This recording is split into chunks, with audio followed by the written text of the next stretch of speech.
Good morning mga Mars! Hello, hello!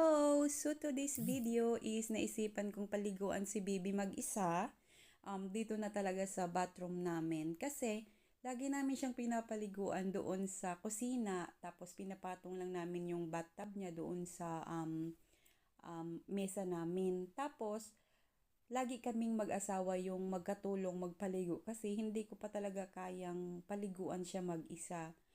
For ngayon, ako lang mag-isa yung andito sa bahay. Tapos kasi yung asawa ko is nag-attend siya ng kasal nung kapatid niya kasi for the renewal vows for 15 years. Kaya hindi din kami sinama kasi hindi pa kami nag 40 days. Ako hindi pa ganong okay. Tapos may dugo pa. Char-char. Tapos si baby is hindi pa siya nabibinyagan. Sa religion nila, bawal daw pumasok yung